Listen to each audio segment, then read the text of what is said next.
خيمة الصيف بأبها تشبه البدر أبها، فإذا نادت أجبها فائز إن تقتربها. خيمة الصيف. بسم الله الرحمن الرحيم. الحمد لله رب العالمين، وصلى الله وسلم وبارك على المبعوث رحمة للعالمين وعلى آله وصحبه الغر الميامين. أيها الإخوة والأخوات، السلام عليكم ورحمة الله وبركاته. طبتم وطابت أوقاتكم بالخيرات والمسرات. أهلا ومرحبا بكم إلى هذه الخيمة الجميلة، الخيمة الرائعة بأهلها وبفعالياتها وبمناسباتها. أسأل الله عز وجل أن كما جمعنا وإياكم في هذه الخيمة أجمعنا وإياكم في خيام الجنان مع الحور العين يا رب العالمين. في هذا اللقاء أحبتنا الكرام، وكما أعلن الإخوة المنظمون قبل قليل، لقاء عن نعم تترى علينا. التقنية أنواعها واختلافاتها وبرامجها دخلت جميع البيوت بدون استئذان، جعلت في متناول الصغار قبل الكبار، بل كان الصغار يعلمون الكبار عن الاستخدام. في هذه الليلة وفي هذه الأمسية نتناول هذا الموضوع ونتجاذب أطراف الحديث مع ضيف مختص جمع ما شاء الله تبارك الله بين العلم الطبي والعلم التقني، فسيثرينا في هذا الموضوع. فأسعد وأشرف بأن يرحب بسعادة الدكتور شاهر بن ظافر الشهري، وهو استشاري طب الأسرة والمجتمع بمستشفى الملك فهد الجامعي بكلية الطب بجامعة الدمام، ورئيس مجلس إدارة الجمعية السعودية لطب الأسرة والمجتمع، ورئيس مجلس إدارة جمعية الرحمة الطبية الخيرية بالمنطقة الشرقية، الذي قدم من المنطقة الشرقية مشكورا لتلبية دعوة إخوانه في أبها. فحياكم الله دكتور. حياكم الله جميعا، وأحمد الله سبحانه وتعالى أنني بين هذه الوجوه الطيبة. الله يحييك دكتور. بداية وأود أن أذكر الإخوة الحضور والأخوات كذلك بأن مجال النقاش مفتوح مع الجميع، بإمكانكم التحاور إما بطلب المداخلة مباشرة بكتابة الاسم وإرساله لنا، أو بالمشاركة بما أن في حلقة نقاش تقنية عبر هاشتاج الخيمة خيمة أبها. تكتب في الهاشتاج ما تريد أن تطرحه أو تثيره أو تسأل به الدكتور، ونحن نوصله عنك إلى الدكتور بعد بمشيئة الله تعالى أن يستعرض لنا الدكتور عرضا سريعا وموجزا لما سيقوله في هذه الحلقة. فحياك الله دكتور، فتفضل. بسم الله الرحمن الرحيم. الحمد لله رب العالمين، والصلاة والسلام على أشرف الأنبياء والمرسلين نبينا محمد وعلى آله وصحبه أجمعين.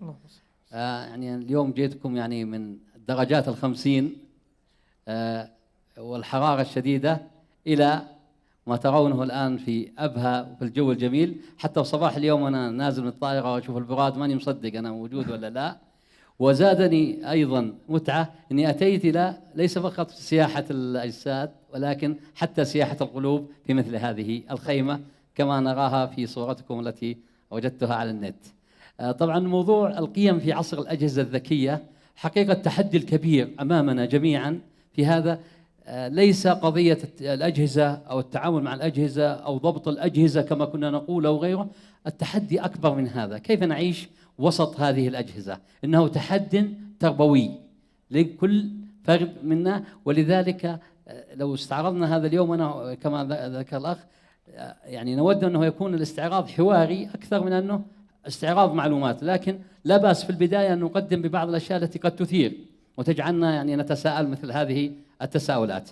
حقيقة أن الإنترنت منذ أن دخل علينا في منتصف التسعينيات وهو بدأ يخطو خطوات سريعة في الدخول إلى حياتنا، حتى أصبح في مثل هذه الأيام يكاد أن يسيطر على كل جزئية في حياتنا. بل أن الذي لا يعرف الإنترنت اليوم سيقابل مشاكل حياتية كثيرة، استخراج أوراقه، أمواله، غيره. يعني الإنترنت أصبح هو الحياة. أصبحنا كنا يعني نعيش في عالم ما يسمى العالم الوهمي أو العالم الفيرتشوال، أصبح الآن محيط بنا جميعا. ولذلك لا بد أن نتعايش مع هذا المكان أو هذه الحياة الجديدة ونرى ما فيها من إيجابيات وسلبيات. إذا لم ندركها الإدراك الفعلي والواقعي سيكون هناك مشكلة كبيرة لنا في حياتنا مع تركيبتنا المجتمعية على مستوى الأسرة، على مستوى المجتمع. سيكون هناك كما يقول البعض قد يكون هناك حوار طرشان بين الأجيال، نجد جيل في جهة ونحن جيل في جيل آخر لا نستطيع أن نتعامل معه. لكن هذا لا يعني أننا لا نستطيع أن نتعايش مع هذا الشيء إذا ما أدركنا حقيقته. حقيقة التقنية يعني وهي مؤثرة علينا ونراها في حياتنا، لكن أثرها أيضا على الأطفال وعلى الشباب وعلى غيرهم قادمة بقوة شديدة. أصبح الناس يعيشون مرتبطين بهذا الجهاز المربوط بأيديهم، لا يكاد ينفك عنه ويبتعد عنه، لأن حياته كله فيها. أصبح وهو جالس في البيت في كل مكان يده في هذا الجهاز، لأنه إن أراد أن يتحدث من خلال الجهاز، إن أراد أن يتعلم من خلال الجهاز، إن أراد أن يلعب من خلال الجهاز، إن أراد أن يعلم أي معلومة من خلال الجهاز، إن أراد أن يبيع ويشتري من خلال الجهاز. أنت تتفاجأ بأبنائك في البيت، وإذا من أتى بتلك الأشياء من أمريكا وبريطانيا وغيرها من أشياء، كيف جبتها؟ والله أنا اشتريتها من خلال النت، جبتها من النت. ما عاد البضاعة حتى المحلية ما عادت تملأ عينه، أصبحت تملأها من خلال هذا الجهاز الذي بأيدينا. فلذلك لابد من إدراك هذا الموضوع أن يعني نعرف مدى حقيقته. هذا ما سوف يعني نتحدث عنه. حقيقة النسب التي ترونها أمامكم في نسب يعني هذه الدراسة التي أخرجتها كلية دبي للإدارة الحكومية، أن 71% مستخدمين الإنترنت العرب باتوا يستخدمونها كبديل عن التواصل التقليدي. أصبح التواصل من خلال هذه التقنية، من خلال الواتساب، من خلال الشبكات الاجتماعية أو غيرها. 28% يعتبرون أو يفضلون أن يأخذوا الأخبار من الإعلام الجديد. يعني 28% من المجتمع العربي يأخذها من خلال التويتر، الفيسبوك وغيرها من أدوات التقنية. فقط 18% الذين لم يستخدموا هذه الخدمات، الذين لم يستخدموا هذه الخدمات من المجتمع العربي. يعني نتكلم عن 80% من المجتمع العربي الآن أصبح مع هذه التقنيات وأصبح في وسط هذه التقنيات. فلذلك أصبحت كما نقول هي الحياة. جزء من الأشياء المؤثرة حقيقة على أبنائنا وعلينا هي الألعاب الإلكترونية.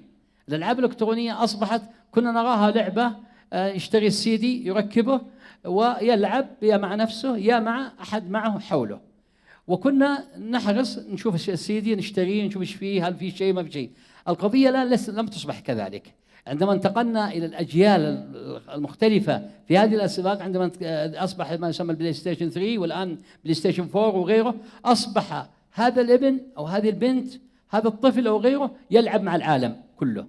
فتجد أنه جالس في مكانه ويلعب مع مين تلعب؟ قال والله مع صديقي في الهند، وصديقتي في البرازيل، وصديقتي في استراليا. وهذا حقيقة واقع، ليس واقع نتحدث عنه. متأكد أن كل واحد رأى هذا الشيء ووجده. أنا كنت مرة مع أحد بنات أحد أقارب صغيرة في الرابعة، جيت لها تلعب، قلت خلني أدخل أسألها إيش تسوين؟ قالت ألعب. مع مين؟ قالت ألعب مع صديقي. قلت فين؟ قالت أعتقد أنه من الهند، خذ اسمع. وأسمع لو واحد تلعب معه اللعبة هذه. فأصبحت هذه واقع في بيوتنا، والبعض قد ما هو منتبه لمثل هذا الشيء، لكن أصبح الآن عالم يعني مفتوح بأفكاره وبغيره. احنا أخذنا جزئية اللي هي جزئية فقط الألعاب الإلكترونية بتفاصيلها المختلفة، ولذلك هناك كم هائل من الدراسات الطبية والاجتماعية الآن حول هذه الألعاب الإلكترونية، وهي تشغل مبالغ كبيرة جدا سواء على مستوى العالم. في أمريكا شركات التصنيع توظف 120,000 موظف.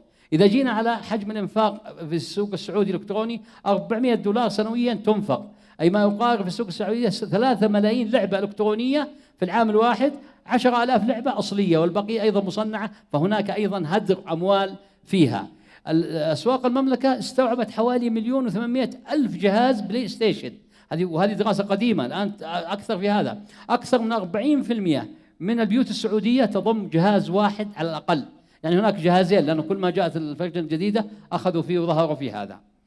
فلذلك الحديث عن هذا يطول. حقيقة أنا لا أريد أن أستغل وأخذ الوقت، ولا في كلام كثير عن قضايا الألعاب الإلكترونية، ولعل الحوار سيغطيها بإذن الله تعالى عندما نتحدث في هذا. بارك الله فيك دكتور، وشكر الله لك على هذا العرض الشامل والوافي والمقدمة لهذا الموضوع. نذكر الإخوة الكرام من حضر متأخرا أننا نستقبل استفساراتكم ومداخلاتكم إما بشكل مباشر عبر كتابة الاسم وإرساله إلينا ونتيح لك المجال، أو عبر تويتر عبر هاشتاج خيمة أبها، ونطرح تساؤلكم مباشرة على ضيفنا. دكتور شاهر، التقنية ما زال الآباء يحضرون هنا، وربما البعض منهم يجهل في التقنية كثيرا، ويعني يسأل ابنه عن كيف يحجز مثلا تذكرة في الطائرة أو كيف يحجز فندق. الأب ما زال متعلق بالتقنية، لكن ربما أن الجيل قد ولى عليه، ولكن خوفه الشديد على ابنه من سراق الفضيلة الذين ينشطون في الإنترنت.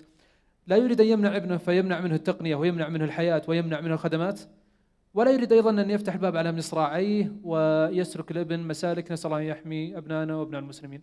كيف يتعامل رب الأسرة في مواجهة التقنية؟ هو كما تحدثنا أن التقنية الآن حدث واقع بأيدينا، لكن أيضا تبقى يعني حتى أصبح البعض أو أصبحت بعض الشبهات تثار، يعني حتى لو سوينا ضوابط، حتى لو قمنا بشيء قد لا يعني لا تنفع في هذا. حقيقة لابد يكون الإنسان معتدل في النصف. قضية الانفلات والإهمال التام مشكلة، وقضية الضبط الشديد الذي قد الابن يتجاوزك دون أن تعلم مشكلة ثانية. فأعتقد حقيقة أو يعني حتى المجتمعات الغربية، المجتمع الأمريكي اللي يعتبر أكبر مجتمع، يعني لو تكلمنا عن اللبغة أو الانحلال والذا والحرية العالية، لكن لديه الضوابط الكثيرة. أولا تبدأ بضابط السن، يعني لا نتعجل في إعطاء التقنية وتسريع وتقديم التقنية للابن مباشرة. يعني وإذا بدينا بالتقنية مع الأطفال في كل سن فالتقنية واسعة، بابها واسع. يعني مثلا هناك جهاز جوال يعطيك أشياء معينة، هناك جوال يعطيك شيء أوسع من هذا. فإدراك الأب ومعرفته بنوعية الأجهزة وماذا يقدم وماذا تقدم هذه خطوة أولى. فلا نسارع ولا نكون إحنا المبادرين في تقديم كل التفاصيل من السن الصغيرة ونتدرج فيها. جميل. وهذا يتطلب أن الأب يكون على إدراك ومعرفة بثقافة التقنية. جميل. دكتور، التقنية تنشط يعني ساعة بساعة وليس يوم بيوم. نعم. كل يوم حدث جديد، بل دقيقة بدقيقة. هذه يعني الآن التحديثات مستمرة، كل واحد يفتح جوال الآن يجد أن البرنامج الذي حمله يوجد لديه تحديث أو نسخة أخرى. البلاي ستيشن كما ذكرت 3 و4 وأظن الفايف في الطريق أو الفور في الطريق. رب الأسرة هل يساير هذه التقنية للحفاظ على يعني ترفيه ابنه وتوفير له البيئة المناسبة، أم يجابهها ويعاكسها للتأكد من سلامتها وللتأكد من مطابقة يعني الرقابة عليها؟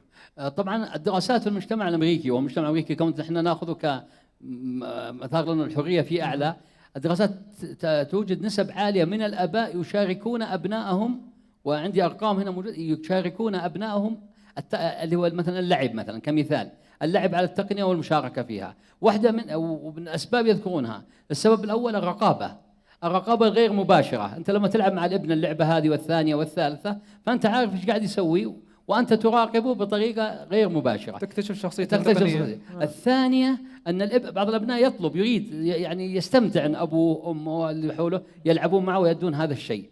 الشيء الثالث هي زي ما نقول فرص تربوية، يعني فرصة تربوية وأنا معه طلعت لي صورة غلط، طلع لي مشكلة شيء كذا، فهذه فرصة تربوية كبيرة للأب أنه يبقى مع الابن في قضية يعني مراقبته وإعطاه التوجيه وتوجيهه بالفضائل، وأثناء اللعب والتوجيه الغير مباشر دائما مؤثر. فلما يعرف أن هذه ما تصلح وهذه الموسيقى وهذه كذا وهذه كذا وأنت تلعب معه وتشارك فيها، فلها فوائد حقيقة كبيرة في وجود الأب على اطلاع وعلى قرب ماذا يعني يمارسون الأبناء في مثل هذه الألعاب. جميل. حوارنا دكتور هذا وكلامنا هذا هل هو فقط عن الألعاب الإلكترونية، أم رب الأسرة أيضا مسؤول عن جميع التقنية من وسائل التواصل الاجتماعي، من الأجهزة الحديثة، الآيفون، الجالكسي، الأمور، اللابتوب، الآيباد، غيرها؟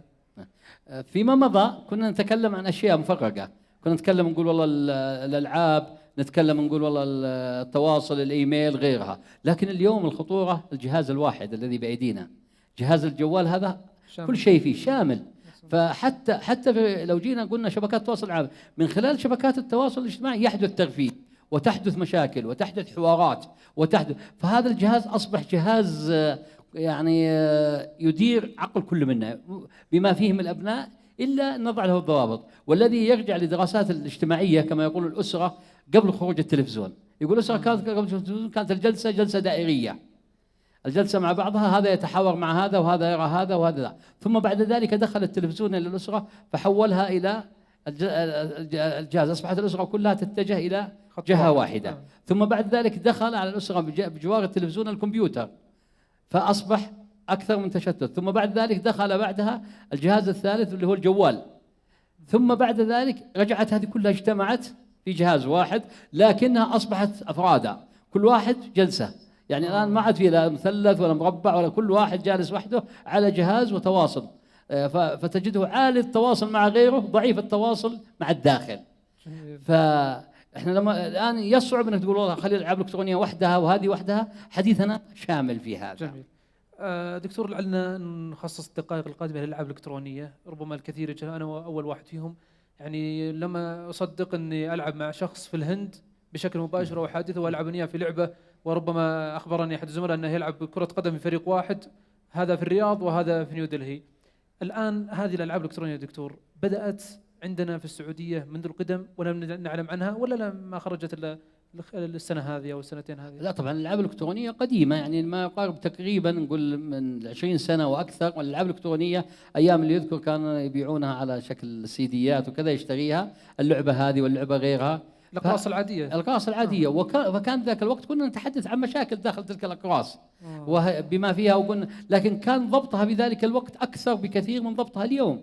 الان ما تتكلم عن قرص، تتكلم عن شيء حي، يعني لعبه حيه، مجرد الجهاز يشبكه وشبكه مع على الانترنت، على الانترنت وخلاص واشتغل عليه. فهذا الاثاره اللي اصبحت تتحدث الان لما اصبح فيه ابعاد اخرى اشد من هذا في هذا.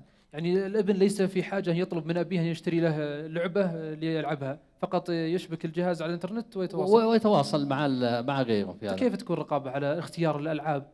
هذه اللعبه ما تناسبني، ههذه فيها اخلاقياتها يعني منحطه. طبعا الحقيقه لا شك الجانب والعمليه التربويه عمليه تراكميه.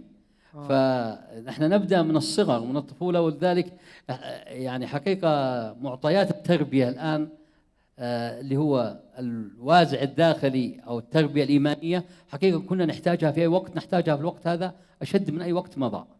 لانه انك تكوين الشخص هو يراقب نفسه وهو الذي يعني يعرف التقييم، هذه متطلب قوي، لكن ابعادها التربويه عاليه جدا.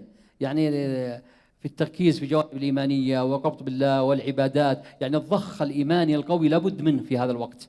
لانك الان مهما راقبت، يعني زي ما نقول نضحك على انفسنا اني اقول براقب وكذا، بل تجد من يعني تقدم الابناء في التعامل مع التقنيه وجهلنا في التقنيه انه يكون جنبك وانت وياه جالسين في مكان واحد ويعمل يعني الدواهي. بالعكس انا يعني كنا نقول زمان الولد خلوه في البيت، قفلوا عليه البيت عشان ما يروح يخرب وكذا. الان لا نقول والله خرجوه احسن، لانك ممكن يجيك ملحد ولا يجيك كذا، يعني لما تقارن يعني يقول لك فتن انه يرققوا بعضها بعضا. جميل. فهذه حكمه الاب تدخل في الموضوع. جميل. دكتور، حتى لا تكون نظرتنا سوداويه وسلبيه للتقنيه، وحتى لا نعاكسها ونجابها، اكيد ان التقنيه هذه لها ايجابيات تحمل يعني في طياتها الكثير، ايجابيات اجتماعيه، ايجابيات ثقافيه، ايجابيات بناء الفكر، ايجابيات بناء العقل في حل الالغاز، في حل بعض الامور الذكيه. يعني لود انه يعني ننحني قليلا ناخذ الايجابيات حتى الاباء ينبسطون ولا يغلقون على ابنائهم بالامور هذه. طيب قبلها خلينا نقول لهم بس بسرعه ايش هي انواعها، لان هذه تساعدنا في فهم الايجابيه وفهم السلبيه. طبعا يقسمون اللي يتكلمون في الالعاب الالكترونيه الى 4 اصناف.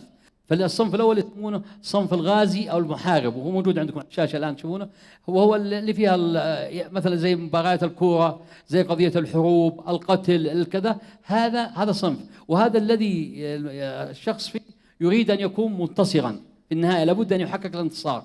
وتخيلوا الشخص الذي يكون غازي او محارب او مباري او غيره، كيف طبيعه نفسه، كيف طبيعه شخصيته في التعامل مع هذا اللي هو قضيه التوتر وقضيه الشده وقضيه الفرحه بالنصر، هذه الطبيعه التي تصاحبه. طبعا احنا فلما ناخذها في جانبها الايجابي او جانبها الادماني لو اطال عليها. الجانب الادماني هذا هو الصعب فيها، اللي هو طبعا يخرج منهم الاجرام والقضايا الكبيره، تخرج من هذا الاستهانه بالاعراض والقتل. يعني ونسمع الان بعض الاخبار في الاعلام فناخذها بماخذ اخر غير يعني نسمع مثلا ما حدث من اغتصابات في مصر كمثال. طب السؤال اخذت لجانب سياسي وده اكثر من جانب الاجتماعي، ليه حدث هذا ببلد مسلم زي هذا؟ واحصائيه اليوم اقراها 80% يعني في البي بي سي مطلعين 80% من الفتيات المصريات تعرضنا لمحاولة الاغتصاب. هذه من فين جاية؟ يعني جاية من العالم الآن اللي اصبحنا نعيشه، سواء من عالم اللعب مثل هذا أو عالم الأفكار التي يرونها والمشاهد المختلفة التي نراها. لكن في الجانب الإيجابي لما نتكلم عن الغازي احنا نحفز فيه روح الحماس وروح الأخذ وروح العطاء وكذا. طبعا في صنف ثاني من الأصناف اللي هو يسمونه صنف القائد المدير. طبعا هذه ألعاب يعني زي ما أقول لك يمخمخ فيها، يعني بيبني له بيت، يبني له مدينة، يسوي له أشياء، يعني أشياء فيها أداء وفيها ذا، وهذه أيضا لها إيجابياتها. إيجابياتها تعلمه التفكير، تعلمه التخيل، تعلمه التخطيط، تعلمه إذا أحسننا، يعني إذا أحسننا اختيارها وأحسننا التعامل معها، وأهم شيء فيها ضبطية الوقت، ما يكون الوقت منهدر ورايح فيها.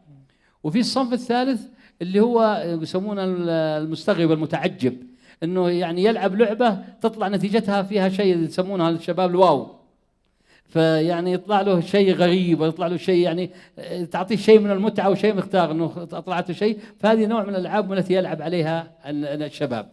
وفي النوع الثالث وهو المشارك، هذا الصنف هو الجديد، وهو المشاركه تكون على انواع. المشاركه تلعب عاد زي ما نراها الالعاب هذه مع الشباب وغيرهم، او ما يسمى الان سكند لايف، الحياه الثانيه. السكند لايف انه ينتقل من حياته هذه، يخرج ويعيش حياه اخرى، يعيش مدينه اخرى ودوله اخرى، ويتعامل يبني، يعني يصير بعقودات ويبيع ويشتري واموال ويبني بيوت ويهد ويحارب، يعني يشتغل، يعني ينتقل من عالمه الى عالم اخر يجلس فيه فتره طويله جدا. وحقيقه هذه بعض الشباب، يعني بعض الشباب تصل انه يجلس 3 أيام 4 أيام متواصله في هذه الحياه، في السكند لايف هذه. وذلك تشوفون محلات البيع هذه الموجوده، الالعاب اللي انتشرت وهذه، يعني يذكر لي احد المدرسين عنده طالب في الثانوي غاب 3 أيام عن المدرسه، واليوم الثالث جاء حتى مرهق، ايش فيك وكذا. طبعا بينهم علاقه جيده، قالوا انا كنت في المكان الفلاني معروف عندنا في المنطقه الشرقيه في الخبر، كنت دخلت ابغى ادخل في هذه شويه وحصلت نفسي واصلت. فجلس في المحل هذاك يواصل، ينام على الطاوله ويقوم ينام، وبعد صح اصحاب المحل طبعا شاطار ويقفلون عليهم وقت الصلاه، يفتحون هات سندويتش، هات عصير، هات كذا هات كذا. فهو اصلا ربحان بالبيع وربحان بهذه لمده يعني، واصبحت ادمان وعايش الحياه الثالثه هذه. طبعا هذه نشأت في الغرب للفراغ الروحي الموجود عندهم، يريدون ان يهربون من الحياه الحقيقيه ما فيها من هموم وغيرها، فانتقلوا الى الحياه الثانيه وما تسمى السكند لايف هذه اللي هي موجوده، ويبدون يمارسون حياتهم المختلفه بما يشاء هناك. حتى ممكن يمارسون طقوس، ممكن يمارس طقوس يهوديه وهندوسيه، ويبنون كنائس، حياه كامله يعني يعمل فيها عمل، وفي بيع وفي شراء وفي خساره وفي كل هذه الامور قائمه في السكند لايف هذه من الالعاب حقيقه اللي تدخل الادمان، واللي فيها خطوره كبيره جدا على الابناء في هذا. جميل. دكتور، لو رجعنا للناحيه الطبيه، انت ذكرت الان 3 أيام، يعني هم معقوله 3 أيام شخص يجلس امام جهاز كمبيوتر. لو الاب الان يريد ان يسمع منك من الناحيه الطبيه، كم يجعل من الوقت اللي يبنيه على الجهاز؟ ساعه في اليوم، نص ساعه، 10 دقائق؟ طيب طبعا خليني انا اقول لك متوسط كليه دبي سوت دراسه على كم متوسط ما يجلس الشاب على الجهاز النت بكل انواعه، السوشيال ميديا، العاب وكذا. فوجدوا انه متوسط ما يجلس 5 ساعات يوميا. المتوسط في مغلب الشباب 5 ساعات، هذا يعني وقت كبير جدا. انك افرض شوف الشاب المدرسه وبعدين يرجع 5 ساعات وبعدين النوم، ايش بقي من حياته يعملها؟ حقيقه احنا قمنا بدراسه قبل 5 أشهر في منطقه الخبر على 8 ثانويات خبر على 2000 طالب، فيها متعدده، فيها اشياء كثيره منها قضيه المتوسط. فالرقم الذي خرجنا به هو قريب جدا من القريب الذي خرجت به كليه دبي، 4 ساعات 8 في العشرة، يعني 5 ساعات تقريبا هو متوسط ما يقضيه هذا الشاب. طبعا هذا يترتب عليه خطوره. انت تكلمت عن الجانب الصحي، فالجانب الصحي في جوانب عضويه وفي جوانب نفسيه. انا ابدا لك بالجوانب النفسيه، ثم اعرض لكم على الشاشه بعض الجوانب العضوية. الجانب النفسي الاهم هو جانب الادمان. احنا نقول هل يصير في ادمان الانترنت؟ الان يسمى التصنيف الدولي للامراض النفسيه الخامس اللي صدر، يعني يمكن له سنه او عمره كذا، ادخل ادمان النت كمرض نفسي يعالج إذا شخص الإنسان بمواصفات معين، يعالج في مستشفيات الأمل كما يعالج المخدرات. كما حتى تسحبوا وتبعدوا على الانترنت. الدراسة اللي أجريناها في الخبر على 2000 طالب في الثانوية، وأخذنا نفس المعيار هذا ودرسنا هل هناك إدمان لدى الطلاب هناك ولا ليس إدمان، وجدنا أن 24.7%، يعني ربع العينة وربع ذا يشخصون بالتشخيص هذا مدمنين انترنت، يحتاجون الى علاج طبي. يحتاج العلاج الطبي بالتشخيص هذا. طبعا احنا سوينا لهم سؤال نبغى نشوف ادراكهم، هل انت مدمن؟ يعني احنا سالنا الاسئله هذه واحنا نسوي احصائيات على جنب، لكن في نفسه نبغى نشوف هل هو مدرك انه مدمن ولا مو مدمن. فسالنا السؤال هذا، هل انت مدمن ولا ما انت مدمن؟ سالنا كل العين، هل تصنف نفسك مدمن ولا تصنف نفسك ما انت مدمن؟ الرقم اللي طلع أنا رقم قليل جدا، اللي يصنف نفسه انه مدمن رقم قليل جدا مقارنه بالرقم الحقيقي اللي احنا خرجناه في قضيه لا يدرون انهم مدمنين، يعني ما هو مدرك انه مدمن. طبعا احنا سوينا تحليل العينه اللي هم ال 25% هذا ربع، ايش اكثر شيء يشتغلون عليه في النت، اكثر نت، ايش اكثر شيء يقايمين عليه ويعملون في ذا، فوجدنا ان اعلى نسبه هي الافلام الاباحيه. هذه في دراسه في مجتمعنا، في المجتمع السعودي. فهذه من الاشياء ذا. هذه تكلمنا عن الاشياء النفسيه وهي الاشد والاخطر، لانها يترتب عليها بنى اجتماعيه ويترتب عليها اشياء كثيره. طبعا في دراسات كثيره والوقت ما يسمح نستعرضها، ايش هي السلبيات الاجتماعيه التي تحدث وغيرها، دراسات حقيقه في اكثر يعني من اكثر من دوله خارجه بما فيها الدول العربيه. لو شفنا السلبيات الصحيه، من الاشياء المهمه في السلبيات الصحيه اللي هو نمط الحياه المتكاسله. يعني ولذلك لاحظوا، يعني ما كنا نتكلم عن السمنه في الاطفال، ما كنا نتكلم عن السكري في الاطفال، الان نسبه عاليه جدا من اطفال السعوديين يشخصون مرضى سكري وهم لا زالوا اطفال. زادت النسبه عن الماضي بكثير، وما يترتب يعني اصبحت الان امراض القلب تصنف في اعمار مبكره لدى الشباب، ما كانت تصنف او ما كانت تحدث في الماضي. يحدث ما يحدث لهم من امراض الكفين، الان عندنا اللي هو يسمونها متلازمه اللي تصيب اللي هي نوع من الروماتيزم، متلازمه البلاك بيري اللي هي يصيب التهابات روماتيزم اصابع اليدين وتعالج، وفي دراسات خرجت من جامعه الدمام وغيرها حتى على المجتمع السعودي موجوده. دكتور متلازمه بلاك بيري. مع البلاك بيري بدات اللي هي الاشكاليه هذه، من حيث انه ذا تحصل عنده اللي هو الاصبعين هذه يصبح فيها الروماتيزم. طبعا قضيه الصداع، قضيه جفاف العين، وقضيه ما يسمى غضب الكمبيوتر، يعني خاصة هؤلاء اللي على الأشياء اللي فيها ضرب وحرب وكذا، تصبح لاحظوا أطفالنا أصبح بسرعة جدا يغضب، يكسر، يفعل. فهذه بالإضافة الشيء الأخطر كما ذكرت اللي هو تفتيت المجتمع والإدمان الذي يحدث نتيجة الإدمان على مثل هذه التقنيات. جميل. دكتور نستدرك في نعود مشاركات الإخوة الحضور. هذا أحد الإخوة لم يذكر اسمه لكنه اقتراح جميل، ونود أن نسأل الدكتور حقيقة ما المسؤول عن هذا الاقتراح حتى نحاول أن نوصل له. يقول سعادة الدكتور شاهر: أقترح أن يشكل فريق من المسلمين الغيورين من المهندسين من أنحاء العالم في وضع المفيد من الألعاب الإلكترونية البديلة، مثل ما نرى ولله الحمد في الإعلام الإسلامي المحافظ. فهذه الأمة أمة مباركة لا يعلم الخير في أولها أو آخرها. وهل هناك بشارة تذكرها لنا أن هناك خطوات لمقترح هذا؟ حقيقة في اجتهادات، يعني بالجانب في اجتهادات من كثير، يعني حتى على داخل البلد، وبعض المؤسسات المانحة يعني متبنية يعني بعض هذه البرامج وتحاول إخراج، يعني ومن اللي على يخطر على بالي مؤسسة السبيعي وغيرها متبنين يعني إخراج كثير أو أشياء من البرامج هذه، يعني زي ما يقول لا تسب الظلام ولكن اشعل الشمعة. ففيه يعني الحمد لله في ناس مهتمين، لكن زي ما اقول لك التسعى خرق على الواقع، اذا كان هذا وراه افراد وراه مهتمين قد نسميهم هواه، ولكن هذا الشغل نتكلم عنه وراه دول. يعني يعني القضيه هي اكبر من اهتمام، لكن لا يعني اننا ما نعمل ونجتهد في الشغل مبارك، لكن عندما نتكلم عن شيء وراه دول، وراه ارباح، وراه شركات، وراه تجاره، وراه خبث، يعني وراه اشياء كثيره، وراه رسائل معينه، وراه رسائل معينه، وراه تغيير.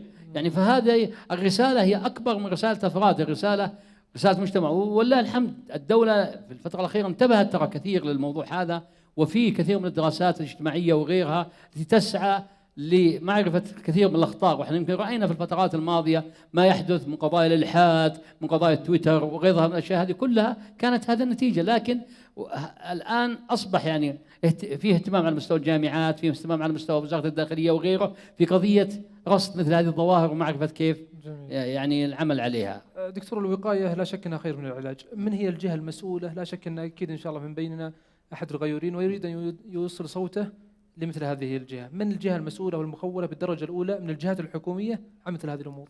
طيب أنا دائما أقول الجهة المسؤولة يعني كلها، أنا مسؤول وأنت مسؤول، يعني هذه بداية المسؤولية. يعني كل واحد منا يعني لا يعني إحنا لو انتظرنا ابتداء نقول لو انتظرنا فلان وفلان يتحمس يمكن ما يتحمس. لا دكتور، أنا مسؤول وعندي فكرة أبغى أوصلها، بس الجهة الحكومية توقف معي. فأنا أقول لك البداية تبدأ منا إحنا، والواحد يبدأ بأسرته وبيته، ثم بعد ذلك هي مسؤولية الإعلام، وزارة الإعلام. يعني الإعلام في نشر أولا، يعني الكلام هذا اللي نقوله، يعني الإعلام لو وصلته للبيان، يعني الإعلامنا اللي انتقل من قضية تضييع الأوقات في كورة وغيره من الأشياء إلى توعية المجتمع وتنبيه المجتمع بمثل هذه الأشياء، وإيجاد الإعلام، يعني الإعلام إيجاد برامج جادة وأشياء جادة، إيجاد منافسات، إيجاد مسابقات، هذه من الأشياء المهمة. ثم في يعني خلينا ننزل أسفل، أنا دائما أحب أنزل بعدين أطلع شوية. طب. يعني إحنا لما ننزل أسفل أنا قلت على مستوى الأسرة، مستوى المجتمع، مستوى المخيمات اللي مثل هذه، مستوى مراكز لجان التنمية، مراكز الأحياء، يعني يصبح هذه قضية. إحنا الآن لما نتكلم عن التقنية مو شيء إضافي، مو شيء ترفيهي، مو شيء يعني نقول نوع من الرفاه يعني الواحد بس عشان يقول عن التقنية. إحنا نتكلم عن حياتنا. يعني الآن اللي يبغى يسوي أي برنامج دعوي أو أي برنامج أو أي برنامج ذا ما يدخل من خلال التقنية، هو ضيع جزء كبير من المجتمع. فهو الآن أصبح حياتنا، فأي برنامج نتكلم عن وسيلة أصبحت يعني زي ما يكون مسيطرة علينا. فلما تعمل كل المؤسسات هذه على سبيل الله، ثم يكون هناك اهتمام كما ذكرت بالوزارات، وزارة التجارة لها دور، وزارة الإعلام لها دور، وزارة الصحة لها دور، فكل هذا برنامج تنموي. وإذا قلنا تنموي يعني كل قطاعات المجتمع لابد أن تعمل فيه حتى يعني تحافظ عليه. إذا جينا على دولة مثل دولة فرنسا يسمونها أم الحرية والبحث، ومع ذلك الآن واضع الضوابط والقوانين والأشياء حتى ما تخترق أفكار أبنائها، لأنه يرون أنه زي ما يقولون هذه نيشن بروبلمز، اللي هي مشكلة أمة، يعني يرون أنها مشكلة أمة. فالأمة الفرنسية حتى لو متحررة وكذا، لكن أتحرر بأفكاري، يعني أنا أسمح أفكار أخرى تيجي تغير مجتمعي أو تغير شعبي أو تغير أفرادي. يعني عملت على مستوى الدولة في هذه الأشياء بأشياء كبيرة جدا، وذلك هذه هي مسؤوليتنا جميعا. جميل. دكتور، نحن هنا هل عندنا رقابة مثل فرنسا على الأمور مثل هذه الألعاب الإلكترونية وغيرها؟ طبعا رقابة، يعني رقابة مقننة لا يوجد. يعني إذا يعني من الأشياء الجميلة يعني في مجتمع زي في عندهم مجلس، يمكن أوريكم اسمه هنا، يعني في هيئة كاملة ولها موقع، انك ما تاخذ اي لعبه الا تدخل هذا الموقع وتشوف مواصفاتها وهل تناسب الطفل ولا ما تناسبه. هذه هنا هذه لا، على مستوى العالم موجود لها موقع على الانترنت الحين تشوفونه. يعني اقصد الدول الان مهتمه بهذا، يعني واجده انها مشكله ما هي سهله. فوجود يعني مثل هذه الرقابات ومثل هذه المجالس مهمه تكون عندنا في هذا، لعلها تظهر. هي موجودة هنا. طيب، حتى بعد اللقاء ناخذ مداخلة من الدكتور عبد الله بن علي الكاسي، تفضل دكتور. شباب الميكروفون لو سمحتوا، هنا في الصف الأول.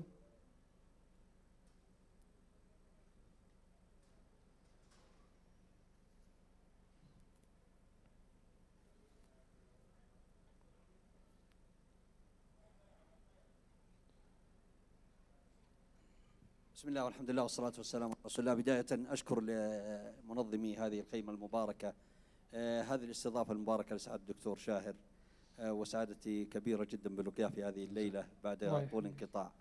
الحقيقة تربية الأبناء هاجس يؤرق كل الآباء والأمهات بلا شك، لكن الرسالة التي تصل من خلال هذا البرنامج أو هذا اللقاء وهذه الأمسية المباركة للآباء، قضية الرقابة دكتور شاهر أظنها يعني مهما يعني يحاول الأب والأم يراقبون، إلا أن الأمر والخرق اتسع على الراقع لا يستطيع أن يراقب. طلبي ومناشدتي ما هو المسؤولية أو الرسالة التي تريد أن توصلها من خلال هذا اللقاء للأبناء في قضية يعون مثل هذا الأمر، سيما ونحن نعيش مرحلة المدافع. ما عندنا هجوم للأسف الشديد، عندنا كل دفاع. كل تقنية تأتينا نحاول نتصدى لها فترة من الزمن. رفضنا التلفاز، ثم ولج إلينا الأطباق الفضائية بأنواعها فتقبلناها، ثم رفضنا الجوال اللي بدون كشاف وبدون كاميرا، ثم ولج إلى بيوتنا للذكور، ثم رفضناه للنساء، فدخلت إلينا الجوالات حتى فتحنا أبوابنا على مصراعيها. مهما نغلق النوافذ والأبواب الفولاذية والحديدية إلا أن التقنية اقتحمت بيوتنا من أوسع أبوابها. الرسالة مع احترام الشديد للجميع بأنها تحتاج إلى توعية النشء حول هذه القضية والتقنية وخطرها، حتى أن يستطيع الشاب أو الطفل أن يفلتر. أنا أقول لم تغزو التقنية صغار السن، بل غزت كبار السن في عدد الأوقات، واستغلالها في الأمور السلبية وعدم استثمارها في الأمور الإيجابية. شكرا الله بارك لكم الله هذا فيك. اللقاء، وننتظر رسالة للشباب جزاك حول الله. هذا الأمر. شكرا دكتور عبد الله، شكرا. تفضل دكتور طيب شاهر. جزاك الله خير رسالة على التعليق الطيب. وذلك انا لاحظت في المقدمه قدمت قلت يا جماعه مو قضيه انه تجاوزنا قضيه الضبط وغيرها، لابد نفكر بتفكير اخر وذا. وحقيقه رسالتي لابنائي يعني ادراك مسؤوليتهم، وترى الشباب ما شاء الله عليهم يعني عندهم ادراك كبير المسؤوليه اذا احنا ساعدناهم في ادراك هذه المسؤوليه. ومن اهم القضايا حقيقه التي يحتاجها الشاب اليوم المهارات. يعني الانسان شبابنا اذا دخلوا لمثل هذه التقنيات وغيرها وهم لا يمتلكون المهارات الحقيقيه والفعليه التي تعصمهم، فهذه ستقابلهم مشكله كبيره. لكن انا متاكد جدا بامثال شبابنا يعني اهتمامهم ببناء مهاراتهم، وفي اشياء كثيره نبتديها باقل مهارات ما يسمونها المهارات الناعمه. قضايا التفكير، قضايا إدارة الوقت، القضايا الكثيرة كذا، التعلم الأجهزة ومشاكلها والأشياء هذه فيها، تعلم كيف أنا أبني، إذا هذا برنامج سيء أنا كيف أبني برنامج جيد. ولذلك يعني أنا شفت يعني في مناطق مختلفة المملكة مبادرات شبابية في مثل هذا المجال رائعة جدا ومفيدة جدا، ولعلها باكورة هذا الإنتاج. فيعني شبابنا يعني عليهم المعول وفيهم الخير، ولا يعني زي ما يقول يضحك عليهم الخصم ولا يضحك عليهم العدو، ولديهم القدرة الكبيرة جدا جدا. وخصوصا أصبحت كنا أولا المنافسة مع الغرب أعتبرها أصعب من الآن. أول كانت صعوبتها في قضية التجهيزات والمصانع الكبيرة وغيرها وذا. إحنا انتقلنا من عصر الصناعة، أصبحنا في عصر إيش؟ المعرفة. والمعرفة ميزتها أنها ملك لكل أحد، اللي يروح لها يأخذها، يعني ما يستطيع أحد. وهذا الآن اللي يخوف الغربي. الآن تجيك دولة زي كوريا الجنوبية وتلعب في حسابات كثير في وتنافس أقوى الصناعات الأمريكية. يعني الآن في علم المعرفة أو اقتصاديات المعرفة لو حبينا نسميها اقتصاديات، كوريا الآن قادمة بقوة كبيرة جدا جدا. الغرب قاعد يتفرج في هذا القدوم، ولأنها المعرفة هي ملك لكل أحد، ولذلك نبادر ونكون أحد ملاك هذه المعرفة. وإذا ما امتلكنا هذه المعرفة فسنكون في المؤخرة. جميل.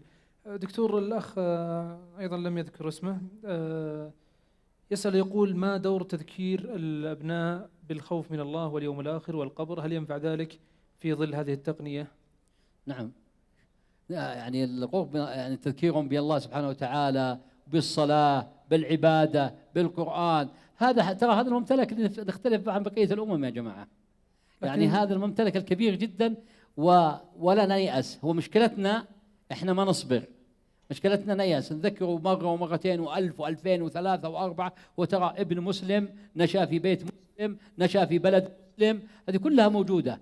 لكن التذكير بها مهم، والتربية عليها والتركيز عليها أهم.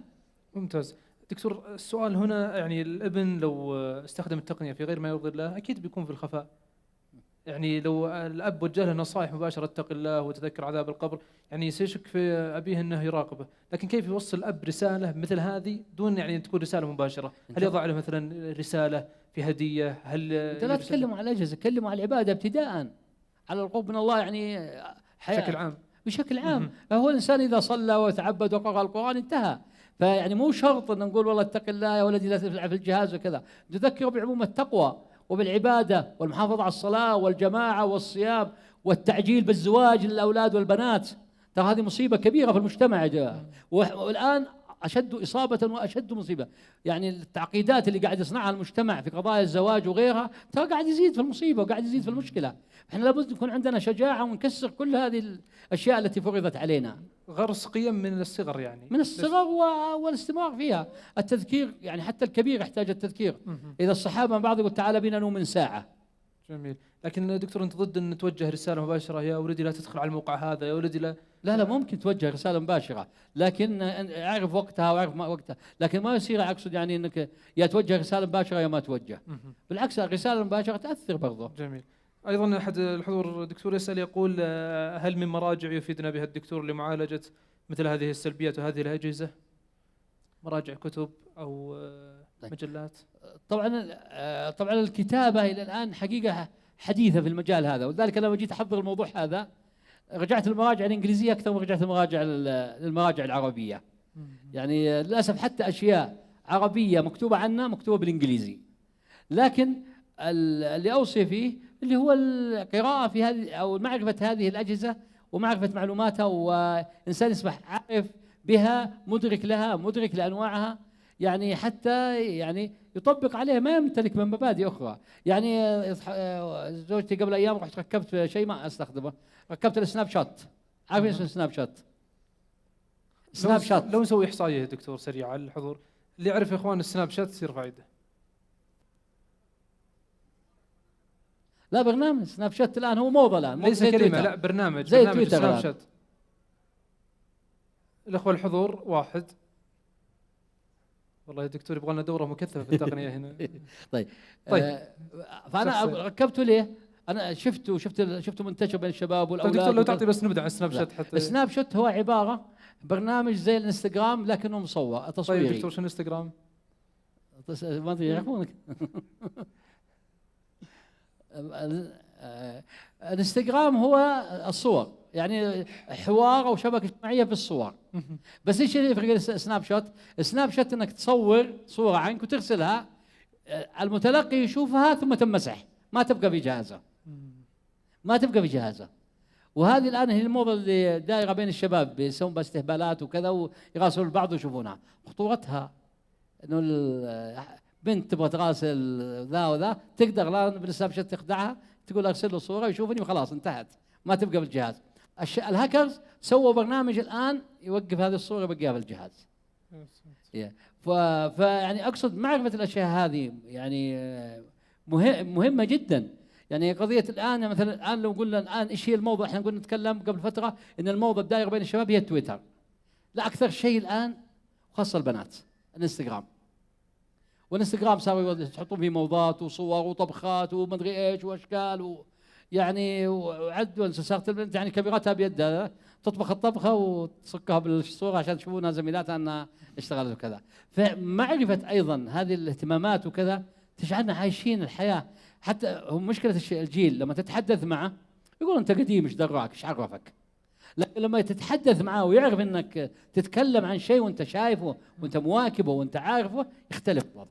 جميل. دكتور أيضا وصلنا سؤال يبدو لي أن أحد الأخوة تأثر من الدراسة، يقول متى أحس أني مدمن وما هي الأعراض وكيف العلاج؟ طيب طبعا هم المنظمة حطت 9 أعراض، إذا حدث 5 من 9 فهو يعني يصنف مدمن.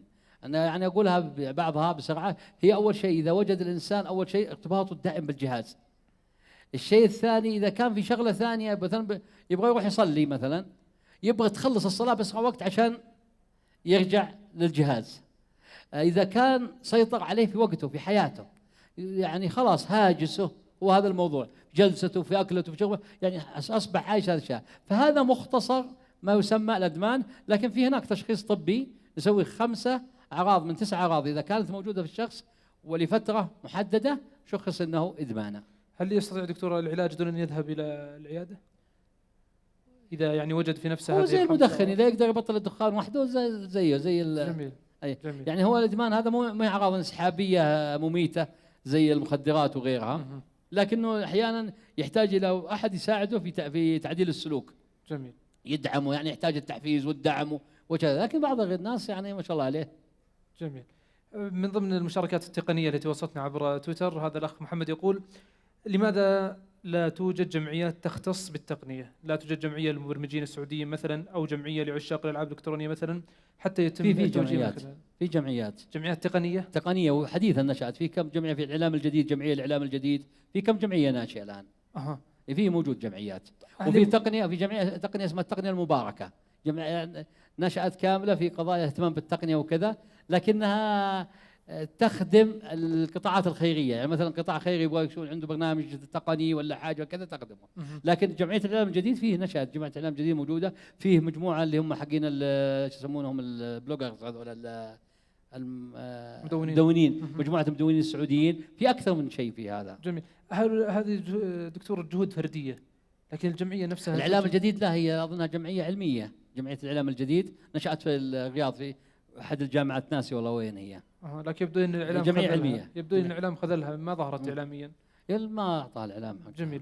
دكتور، ود ان ننتقل الان من هذه الامور الحقيقه المزعجه والتقنيه لكن ود ان نذهب الى الجانب الاجتماعي فيها.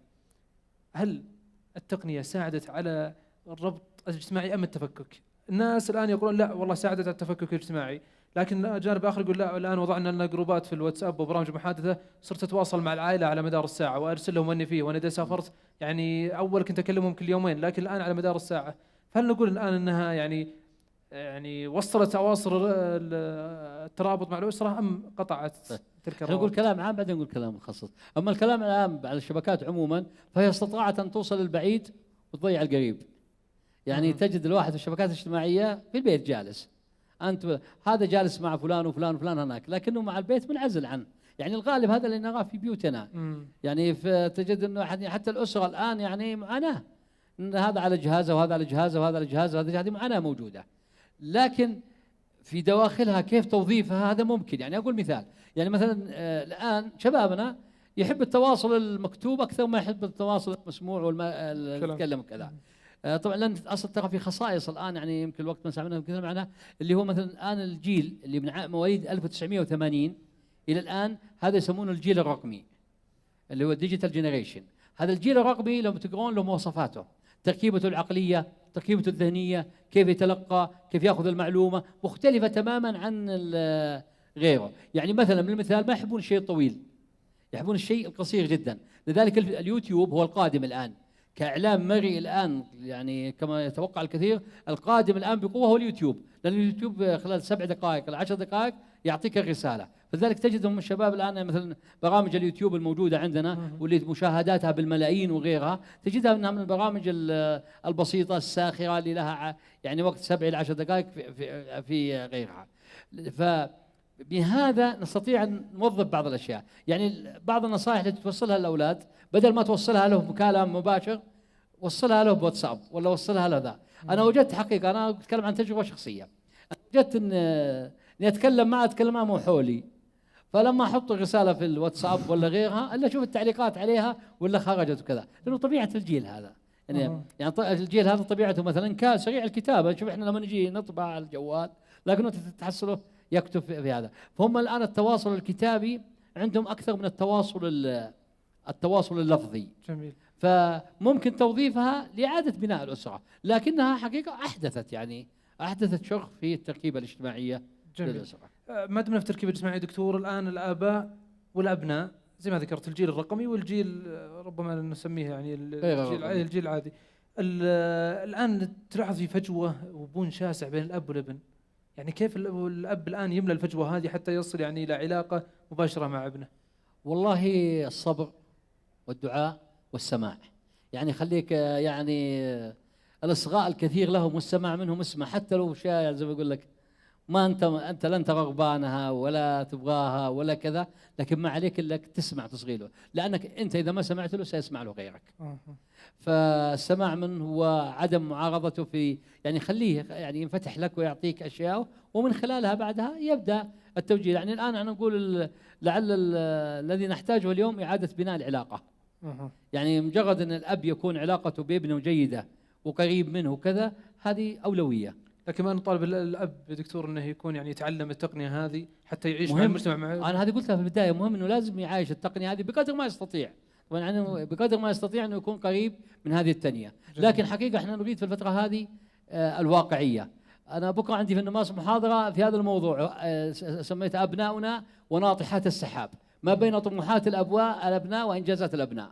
يعني كيف نقارب بين هذا؟ أنا كأب طموح إن ولدي يكون حافظ القرآن وأنه يكون شيخ وأنه يكون كذا وكذا وكذا، والأبناء عنده إنجاز ثاني، فهل أتركه بعيد ولا لابد يكون في شيء خط في الوسط نعمل عليه؟ جميل. فهذا ترى الفترة هذه هو إدراك هذا الموضوع، لأنك ترى يا جماعة إذا ما هو عندك راح للإلحاد. جميل. يعني ما عاد نقول حتى الشهوات، راح للشبهات. الله يحفظ أبناء المسلمين جميعا. دكتور، أي سن الابن يستطيع أن الأب يعني يقدم له الهدايا التقنية؟ يعني الآن نشوف الأبناء الصغار من عمر 2 3 بدي يعني يشتغل على التقنية، لكن لو أراد أن يفرد له جهاز شخصي، لابتوب، آيباد، آيفون، ما هو السن المناسب الذي يعني تتوقع أنه يعني الابن إن شاء الله بيكون على قدر المسؤولية والتربية اللي ربها فيها والده؟ طبعا احنا نتكلم عن الجيل الرقمي، يعني الجيل يعني التقنيات إلى أصغر جيل. يعني الآن أنا أقول لك أجد أبناء وأطفال في سن 3 سنوات وال4 سنوات يشتغلون على الآيباد بأسرع ما يمكن. فأنت يبغى لك تأقلم ما بين هذا، لكن في أجهزة مثلا ما أبدأ بالآيباد، ما أبدأ بالجهاز اللي عليه الإنترنت، أبدأ مثلا بجهاز الآيبود اللي هو بس فيها لعبتين 3 4، يعني أتدرج معه. ما لكن الأب مثلا يجي يا لا ممنوع مرة، يا يجيب لك أعلى تقنية ويقول خلاص العصر صار كذا وعجزنا وذا وأعطاه الشهادة. فالتدرج يعني بالأقل إلى الأعلى هذا مهم جدا. ثم بعد ذلك ضابط الوقت، يعني من البداية يكون عنده معايير من الوقت، الأوقات اللي يعمل فيها ويشوف فيها. ثم ضابط عدم الخلوة، خاصة والصغار باقي في يدك، يعني تقدر تتحكم فيه. عدم انه يروح مثلا ما يكون في غرفته، ما يكون في كذا. فهذه احنا لا نعجل، يعني مشكلتنا احنا لما يئسنا عجلنا. فاحنا نتدرج، التدرج مهم جدا مع بناء العلاقة يعني من بدري وفي هذا المجال. يعني خلينا نقول يكون علاقة تقنية، تكون انت معاه في التويتر، تكون معاه في كذا، تكون معاه في الاشياء هذه كلها، تكون علاقة يعني علاقة فيها نوع من الثقة والموثوقية. جميل. دكتور لم يعد تبقى لنا وقت كثير، أنت وقفت على كثير من الأبحاث، وقفت على كثير من الدراسات التي قمتها بنفسك. لا شك أنك إذا ناقشت مثل هذه المواضيع أنك تخرج بتوصيات تريد إيصالها للمجتمع، فماذا تريد أن تقدم إلى حضورنا الكريم في هذه الليلة؟ طبعا والله أول توصية يعني الاستعانة بالله سبحانه وتعالى. يعني زي ما أقول لك هي فتن يركك بعضها بعضا، لكن الحمد لله يعني القناعة التي نحملها في قلوبنا وكذا أن هذا الدين محفوظ، ولكنه يحتاج إلى جهد البشر.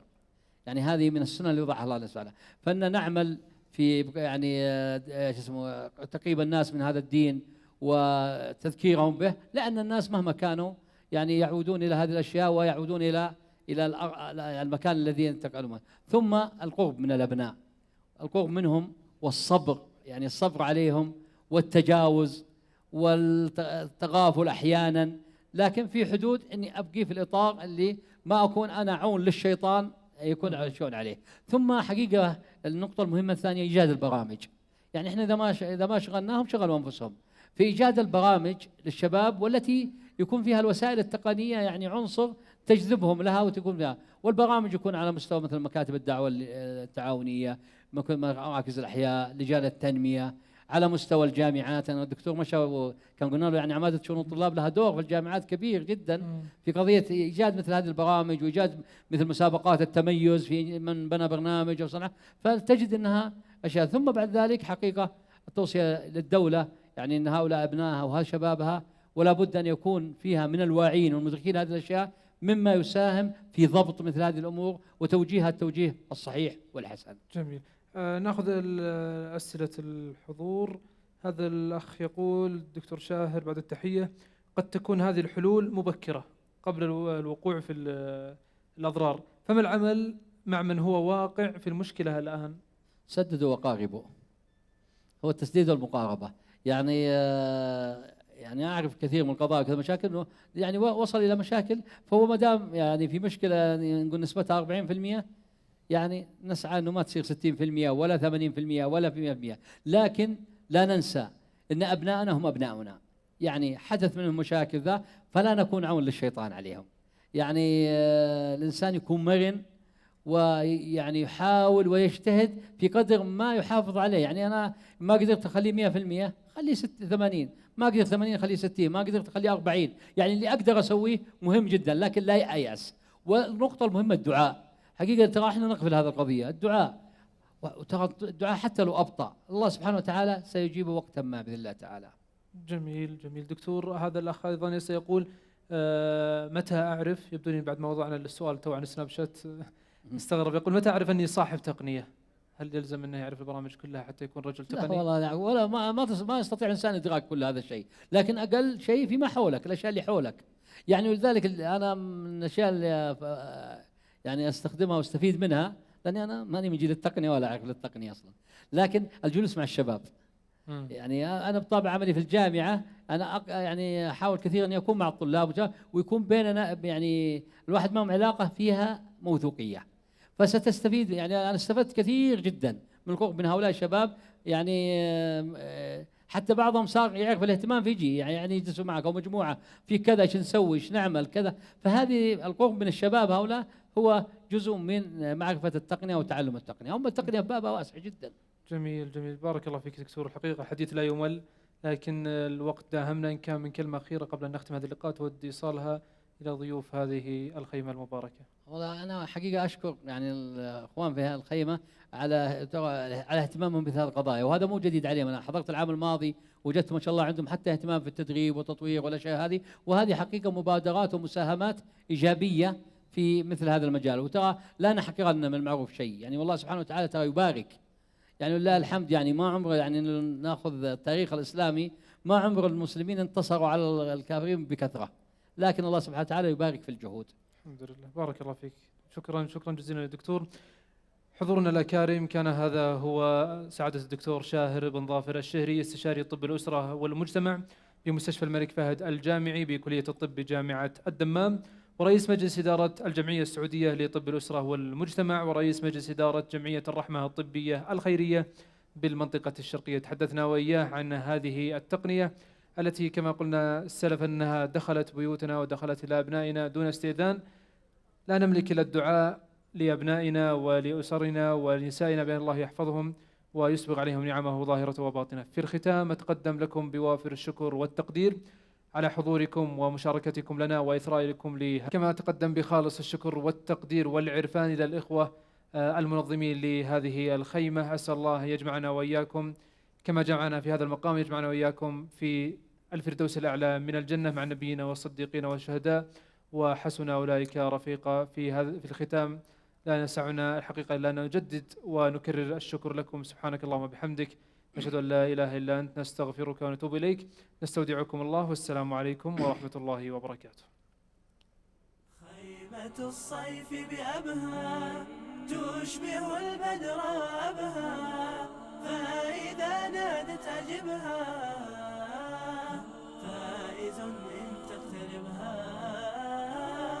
خيمة الصيف بأبها فيها تحلو السياحة، فيها للمرء راحة، فيها تحلو السياحة، فيها للمرء راحة.